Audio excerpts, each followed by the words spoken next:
starting on page 440 to 445, no, 447. Now, that's not his only information. Anywhere else you find information about Stalin is also going to be on this text. And the reason why is because he was the ruler during World War II. Also going to have other things like the Non-Aggression Pact, Operation Barbarossa, all that other kind of stuff is still going to be in there. Does that make sense? Yeah. But if it's Rise to Totalitarianism, it'll be on page 40 to 447. Everybody got that? Great. Okay. Mussolini. We don't have a lot. Look, but what you do need to know is about his rise to power. And I believe that that's on pages 471 to 476. Someone help me out here just to make sure I'm not...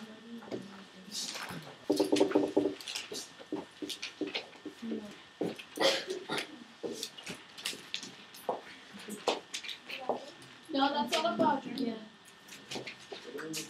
476, sorry. You're right, it's all about Germany. 476 to when we end with Mussolini. 477. The information on these 2 pages will be on your test. Some key things you want to know about Mussolini. He led the black shirts.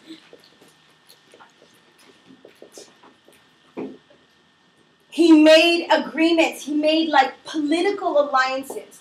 I will scratch your back if you scratch mine. I get into power, I will remember you and bring you power. He made agreement with various people, including business, alliance with business owners.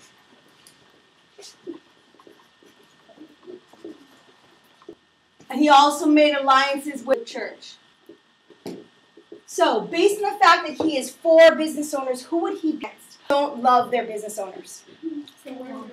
Workers, communists, very good. Workers form what kind of groups? They're called something? Unions. Okay, so he's not for unions. He's not for communists. Does that make sense? He's not the working class person's dictator. The middle class or upper class. Make sense? Everybody clear? Good. If he's with the Catholic Church, who is he most likely against a little bit? What group? Christians. Jews. And atheists. So in other words, what's another political group that a lot of atheists are a part of?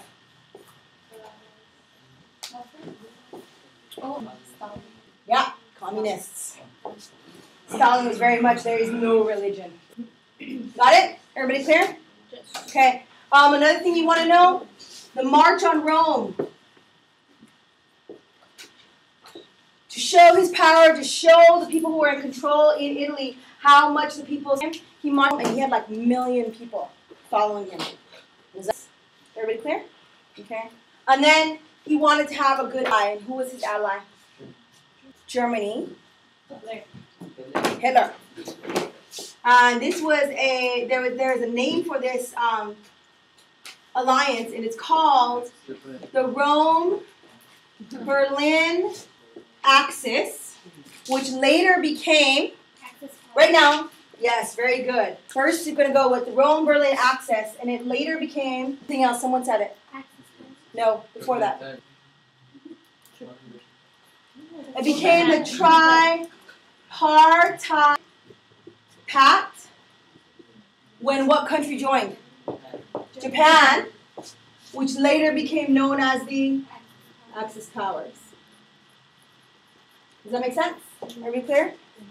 Okay, good. Are you gonna try to confuse this with those Axis powers? I'm sorry?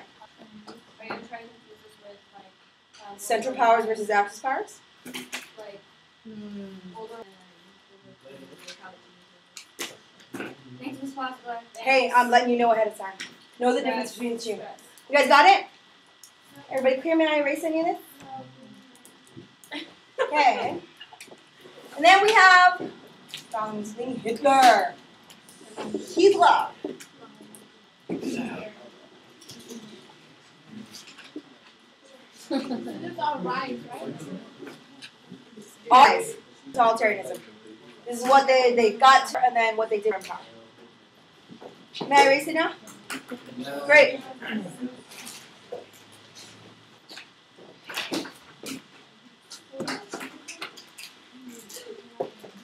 So Hitler, you're going to page 447, bottom, to page, someone help me out here, 480.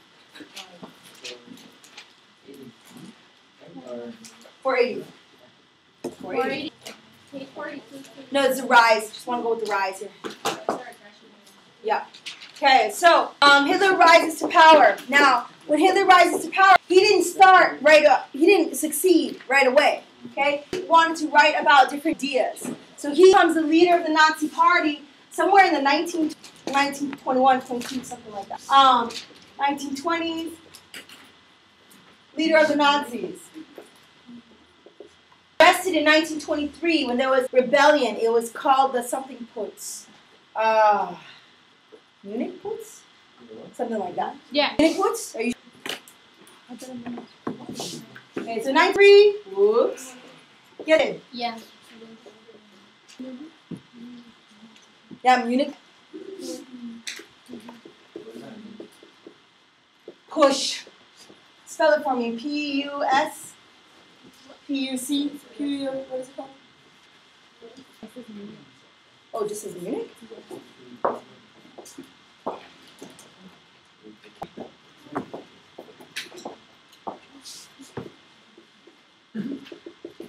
Okay, so gets arrested. When he gets arrested, he writes Mein Kampf. And this was the ideas of the Nazi Party.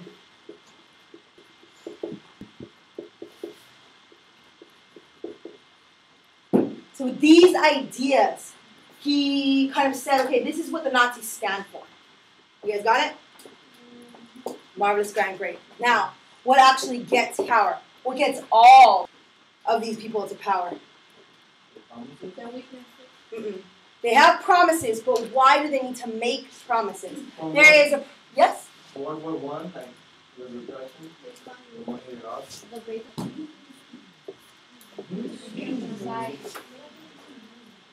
They all rose because, number one, their countries were dissatisfied.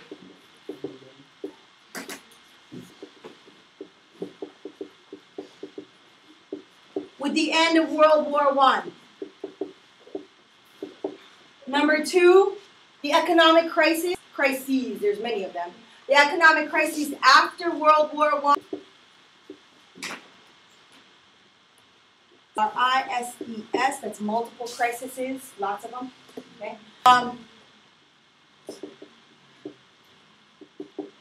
Made people desperate.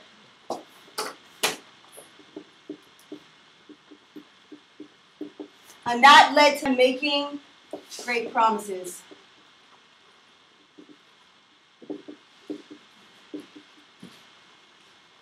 Make sense? All of these things led to their power. Soviet Union was not happy about the fact that they had to surrender in the Treaty of Brest-Litovsk. They lost a lot of land. They needed to recover. And they lost a lot of money, not because they themselves were completely devastated, but because once they had completely industrialized, Stalin had gone through all these 5-year plans, reindustrialized the country, everything was going great. Stock market crashes right at that time. So all this product that they were ready to sell, nobody was willing to buy. Make sense? Okay. Economic crisis. Same thing with Italy. Italy was not happy about the fact that they didn't get everything they wanted to get out of World War I. And the reason why they didn't get everything they wanted to get out of World War I, the winning side didn't trust them. Remember, they betrayed their former allies in Germany and Austria to join the they joined the Triple Entente. Very good. Make sense? Okay. I want to make sure nobody steals it. All right. And that leads to a crisis because basically they were just complaining. Hey, we wanted more, we didn't get enough. And last but not least, Hitler. Hitler had the most reason for using dissatisfaction with World War I. The treaty side really was on the Germans. And so they wanted revenge. Does that make sense? It's not just like, oh, we didn't get everything we wanted or, oh, we would like to get our power back. They were angry. You guys got it? Everybody clear? They wouldn't, however, have built just off of that. They needed an economic crisis to make people desperate, and that made them give price to people. Everybody clear? Any question? All right. Generally, these are our totalitarianism.